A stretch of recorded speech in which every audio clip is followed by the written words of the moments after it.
Well, hi everyone again. Thanks for joining tonight's conversation, Educational Therapy, Changing One Life at a Time. My name is Carrie Williams. I'm the Communications and Information Officer here at Extension. I'm joined by Jennifer Pittman. She's the Interim Marketing Director. She and I are going to be helping out in the chat. Our amazing lineup of guest speakers tonight, we have Sharmila Roy, Bridget McGarry, Jasleen Carmanga, and Cara Matika. And I think they're going to help us share some insights and wisdom about the program. So we'll take a quick look at our agenda. We'll kick things off with introductions, and then we'll dive right into the program. We'll do our best to give you a thorough but brief overview. We'll talk about the opportunities, the needs of the field. We'll hear from students about their experience in the classroom and how they've been able to apply what they've learned here beyond the classroom. And then we'll be happy to take your questions for Q&A. We do have a time set aside for Q&A at the end, but if you have questions before then, feel free to use the chat. You can chime in whenever those arise. Jennifer and I will do our best to answer those questions as they come up, or we can always ask our panelists as well. So Sharmila, I'm going to hand things over to you. Sharmila is an instructor. She's the program chair of our Educational Therapy Certificate Program. She comes to us with over 30 years of experience in the field. We're very lucky to have her with us tonight. Sharmila, do you want to just give us a brief introduction in terms of like your experience, your background, and then when you're ready, maybe an overview of the program in terms of, you know, who are the types of students you see come through your classroom? What kind of experience do they have? What are the learning outcomes they can expect? Sure. Welcome, everyone. I'm so pleased to be here and to see so much interest in the program. That is super for us to see. And I am not sure how many of you have heard the term educational therapy before. I'm hoping you have.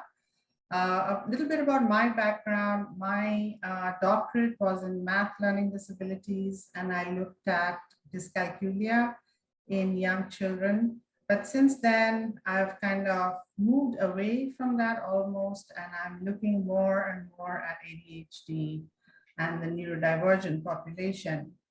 So having said that, I've had a private practice. I've worked at a private school. Right now, I work as a consultant for the Schwab Learning Center, and it is immensely enjoyable work to come in contact with individuals from elementary school through college and beyond. So, what is educational therapy? It basically is trying to create the traffic, to clear the traffic jam in your brain. So there are many learning differences or difficulties or challenges that you can see with your eye, but then there are many, many blind learning variances that you can't see, but as soon as you meet a person, maybe certain aspects of their personality strike you as being interesting. So we as educational therapists, we work with K through 12 and beyond in the areas, in academic areas, reading, writing, comprehension, math, but more often than not, we don't address the academic area as much as the psychosocial aspect of a child or a student or a grad student. So you're looking at individuals who may or may not have a diagnosis of ADHD or have some executive functioning challenges or maybe on the autism spectrum. Having said that, there are many, many very famous people with these challenges who have actually done extremely well. And educational therapists look at the positive aspects, the strengths of every individual, and neurodiverse individuals who learn differently, have learning variants. They have so many strengths. So therapists sort of capitalize on those strengths, such as, creativity, problem solving, innovation, focus, in sports, the arts. So we have been, and we are currently carrying on, moving away from looking at an individual from a deficit point of view, that these are the things that you can't do, and we try to replace them with the can-dos, raising self-esteem in the process, and to be able to engage in relationships in their life. Our instructors are extremely experienced. Myself, there's also John Fleming, who teaches a core cognitive methods course. And I am sure that if you are a teacher, you can add to your toolkit. If you are someone who is encountering individuals who have learning variance, then you could be making a career change. The field looks really good. It's an AET approved program, and I think that there are over 75,000 identified students with learning differences if you take Alameda County, San Mateo, Santa Cruz, and San Francisco alone in the Bay Area. So, and with technology now, we can just expand our horizons and work in a hybrid fashion. Jobs come through my email all the time. People are looking for learning specialists, looking for ed therapists. The jobs, you can either work for yourself, or you can work for a learning center or a school or a university. And you can make a pretty good living. So if you are in private practice in the Bay Area, you could be charging up to $200 an hour. Or if you are in a job, I think that $65 to $80 an hour is a standard packet that would happen, at least in California. It's even higher in Southern California. So having said that, I welcome all of you into the program. Take a course and listen to our students. I think that we've put together, we are the only extension campus that runs this program. It's actually approved not only by AET, but UCSC main campus. It's vetted by the faculty there. And it's of very high quality and very rigorous. So yeah, welcome here, and I hope you join the program. Thanks, Sharmila. I want to be sure to bring in our students now. Do you each want to just take a few seconds, a few minutes, introduce yourselves, tell a little bit about your experience and what made you decide on this program? Kara, can I ask you to go first?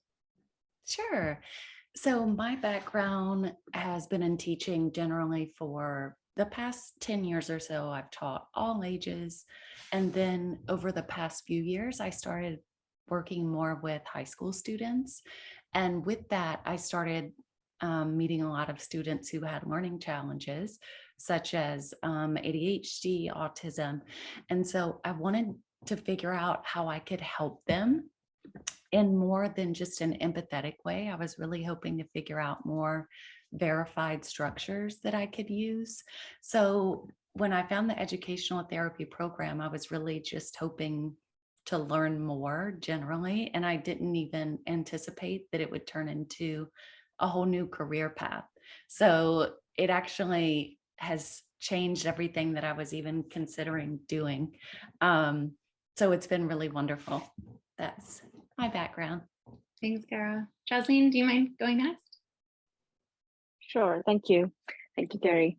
Hi, my name is Jocelyn Carmonga, and I have been in the educational field from past 12 years now.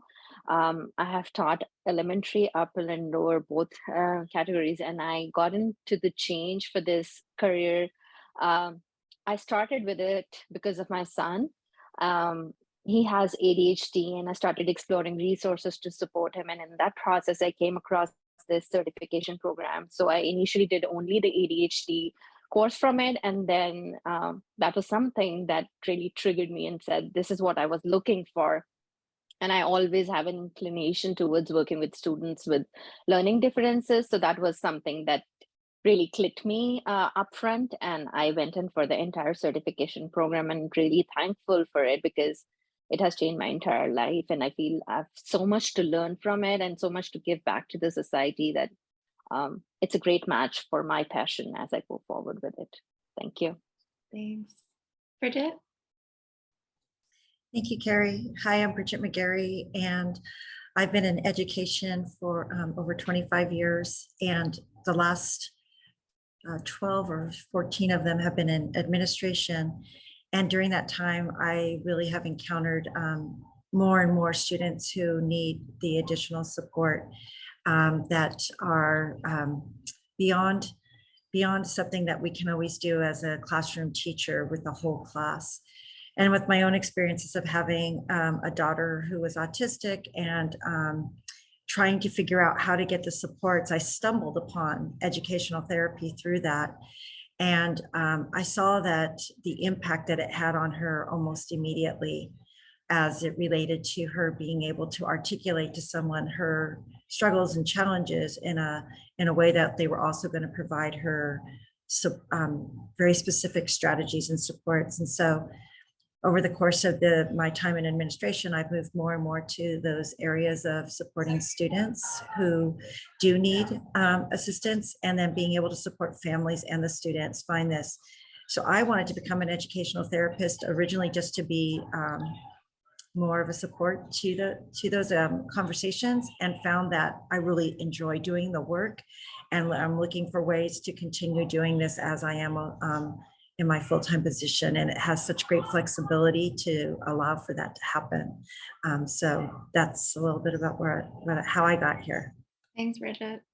I guess looking at the program in general, does anyone want to share anything they found sort of most rewarding or most helpful about the program? Does something stand out, a project, a course, the program in its entirety? I can start. One thing that just came to my mind right when you said that is one of the classes actually that Dr. Roy was teaching, and it was about math. And I have never been a math person. I remember from 4th or 5th grade, I was always told you're not that good at math. And so it was just always something in my mind that I knew I wasn't good at, and I just shouldn't even try. And so it wasn't until taking this course that I really started to realize learning how to do math is really just about the process of learning. So it's not that I can or can't do this. It's I need to learn the correct process that's best for me. So that kind of just opened up my mind and made me think, well, if I can change how I feel about math, what if I could help other students change how they feel about learning or their learning differences? So it really, that class specifically, but even all of them together have really helped me to expand my overall view of education. Thanks, Karen. Anything from you, Bridget or Jasmine, you'd like to share? Yeah, thank you.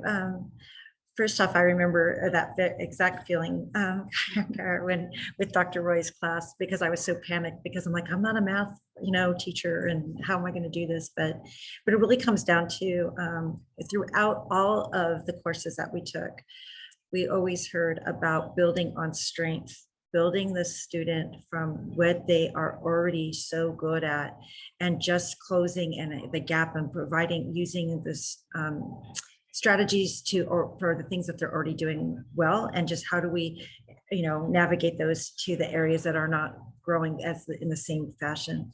One class that really stuck out for me though was it was the reading and the math strategies for sure, but another one was just about how to go about being an educational therapist, from a clinician class that we took, and learning how to do all the things to create a business plan, to making sure that we're marketing ourselves and all the things that we want to do to be able to get clients, but also then to actually put it into practice in our practicums, and being able to have those conversations with support from our professor, Dr. Roy, and from each other in our practicums. Those bringing it all together was so powerful, and it wasn't in a silo.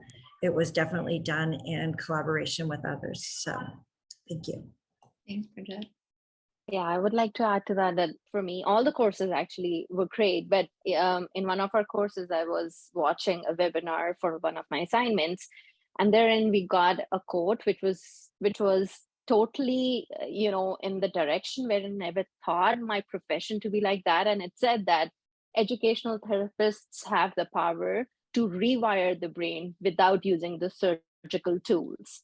And I guess that's what this program provides us, because uh, that's an impactful performance that you show through your work, your passion, and your compassion for this field. Definitely business class, math, literacy. They are the ones that really stood out for me, because we have learned so much about how to motivate students, how to learn, how their brain works, and how we bring together all the aspects of learning in one practice, and work through our challenges and our expertise with the students to improve their holistic growth instead of just working on their academic skills. Yeah, thanks, Jocelyn. I guess my last question for the panel, and then we can open up to everyone. Is there any general advice you'd offer, you'd want to impart for a student who may be considering a move into educational therapy, or maybe considering this program? What considerations were you weighing when you decided to enroll? Well, as I mentioned, when I started taking these courses, I really wasn't looking for a new career path. I was just hoping to learn more generally.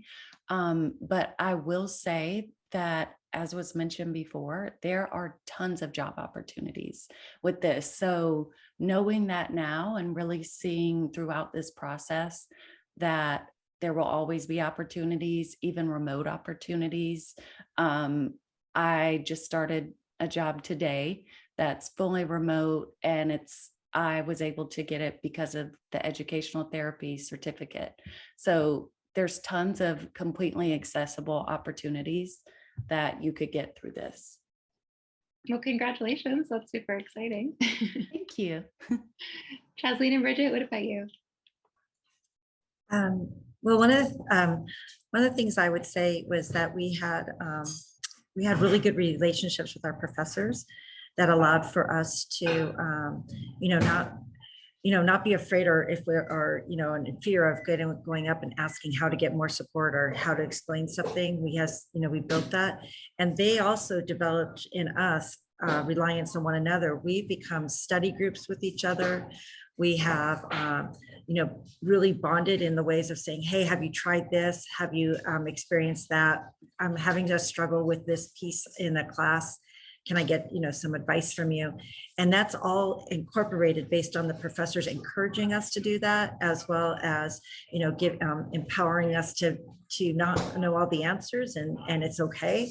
And that they'll help us figure out what we need to know for supporting students. That's great. Yeah, I totally agree with Bridget. I guess, the community building that's there and through this AAT program is very helpful. And despite of being in this profession for 12 years, when I started my training as an educational therapist, I felt totally lost. But, there was so much of support from our lecturers, from our teams inside. Like, we worked as a cohort, supporting each other. And then we have so many resources from AAT itself, for their study groups and whatnot, to let you explore this more into depth for what you're looking for. And I feel, there's always a right fit. The only thing that you need to have in you is the compassion to work with students, the patience. You need to be a good listener, and you need to have an ability to connect the mind, heart, and their diversity into your well-being, and making them understand that they are a well-deserved part and there's nothing wrong, but definitely they just think differently, and that helps them progress and us to understand how everyone works. So I guess it is one of the most important parts in my learning process that really helped me go through all the content, was understanding that there's support always available and we are the support for others. So building that community around is really good, and once you have all those abilities, rest of the skills are provided by the program. So you don't have to look for any specific background to be in this program, but anyone can be a part of it, and rest of the skills will be provided by our experienced lecturers and, of course, the community around us, and the ETs and everyone who has been in this business from long. Excellent. Thanks, Jocelyn. Okay, now might be a good time to open it up to the whole group. Does anyone have any questions for Dr. Roy or our student panelists?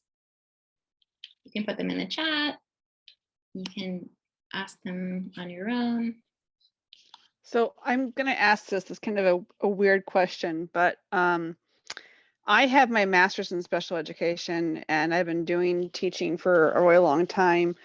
I just started doing private consulting a few years ago, and then stumbled upon this program and really spoke to me. And I'm wondering, kind of, I talked to a couple other ed therapists about programs, and they were saying that with my background, they weren't, they didn't, they didn't know how much, training versus like just kind of, I don't know how to ask the question I'm trying to ask, but like it, that for people who have more special ed experience and that kind of thing, like what additional benefits am I going to get from a program like this, I guess is the question I'm going to ask.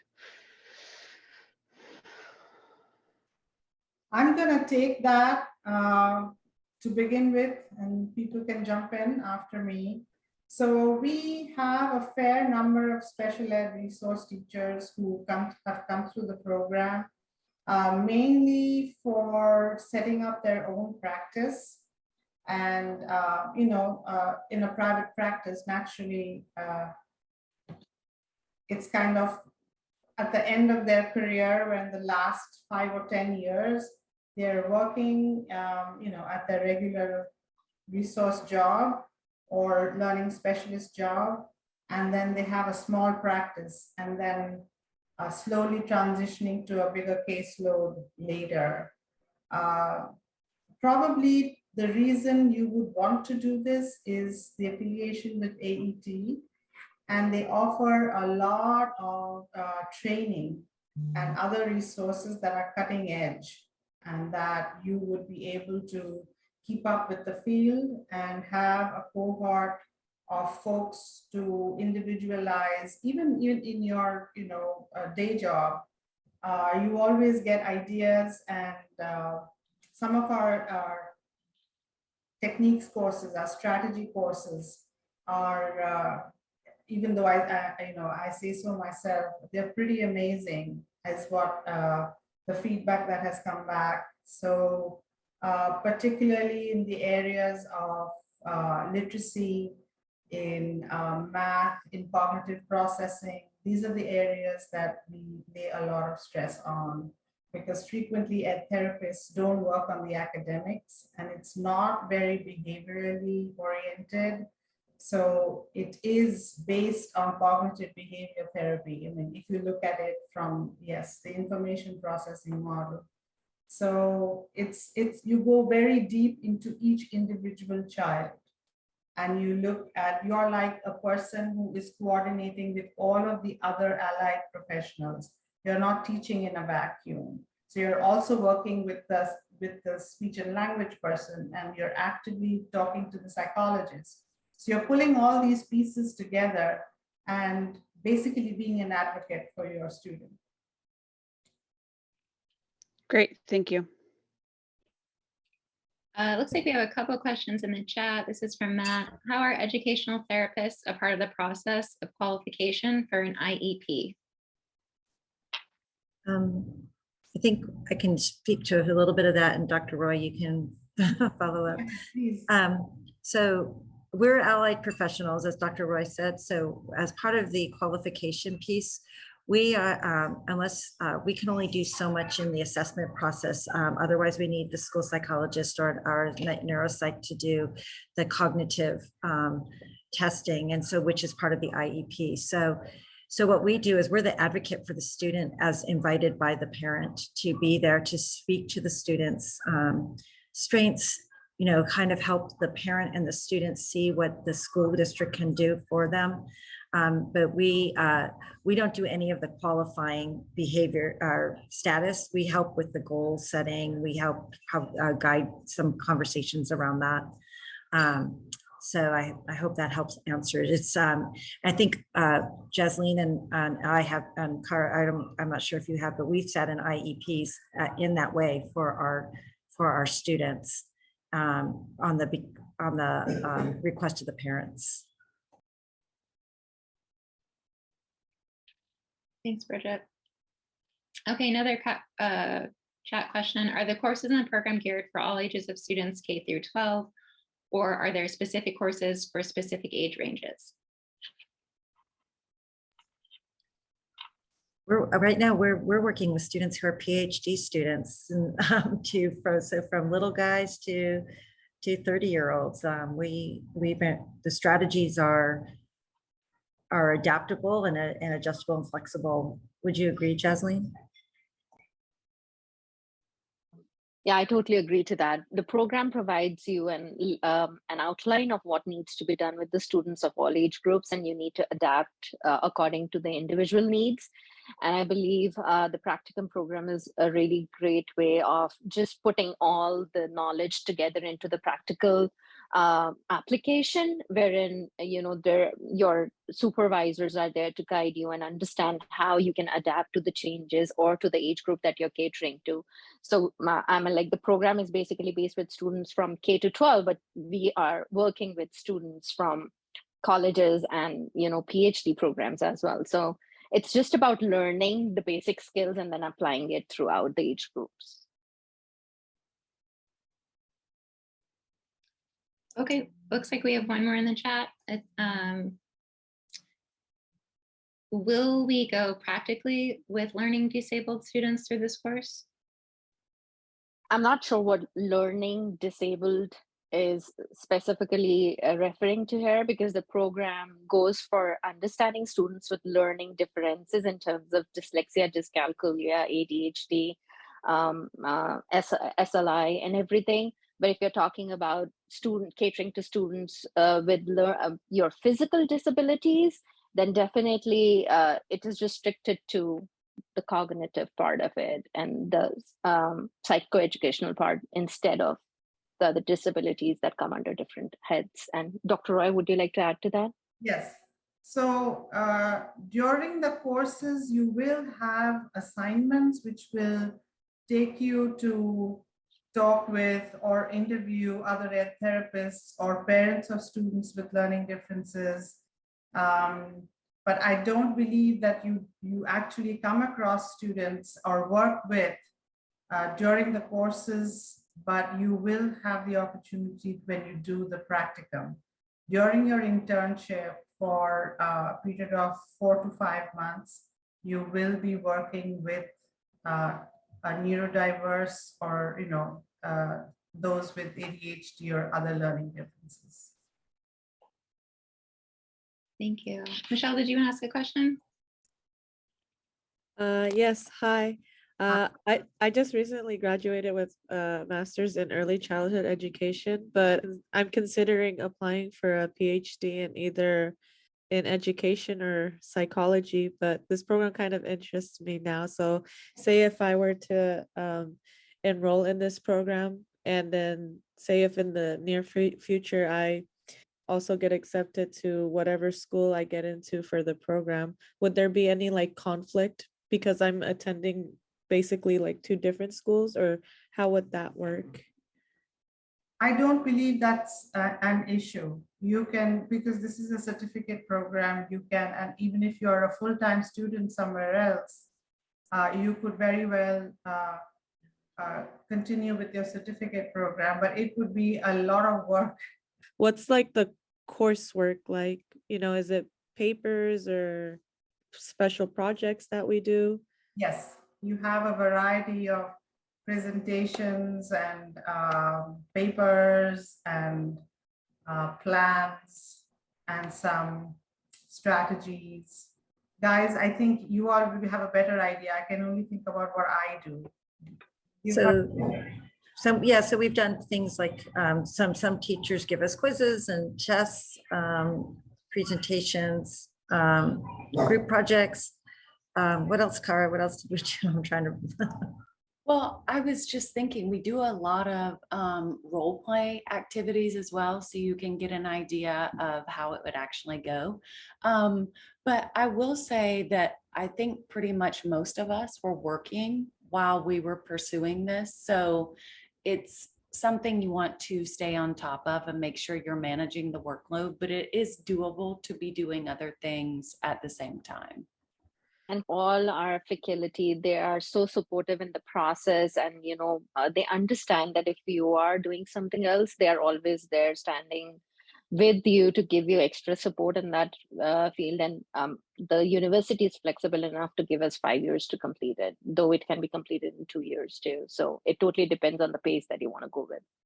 I just want to say though, it's really doable. I work at a really comprehensive, large high school, and that's pretty, intense in its work. But being able to, the courses are paced in a way that you can do them over, so just two a semester. So it was really doable to manage. And I just wanted to highlight one other thing that was that Kara did a nice job of saying, and so did, about like so much of our job is also being the therapeutic side of it, that social emotional side of it, as to understanding, and helping students see that, they shouldn't feel like they have, that they're less than, and trying to help them see all the goodness in them. So that's why this program is really special, is making sure that we're helping young people feel good about, who they are and how they're getting there, and that they will get to where they want to go. I like that. Yeah. I'm very big on the social and emotional aspect. Kristen was just asking if it's doable to complete while working full time. I think if I read it, you mentioned an internship. So the expectations around that. We just finished our internship this spring. We had to do 60 hours of working with clients and the organization, learning things. So again, we all worked and we were able to complete that. And with Dr. Roy is also very supportive in making sure that we complete that and get everything done. So we started in January and we finished at the beginning of June. Again, we were all full-time people, so full-time workers. We just have a couple quick slides I'll run through quickly. Here's a look at some of the programs, the required courses and the electives, all part of the program. See, it's starting looks like in the fall. We have some in July. And then you see Dr. Roy's courses are listed there. There's a link to our certificate page program, our certificate program page. I want to thank everyone for being here. A big thanks to our panelists, Dr. Roy, Tara, Bridget, Jasleen. Really appreciate your insights, your wisdom. We hope you have a great night. Thanks for joining us, especially on a Monday. We hope to see you around campus soon.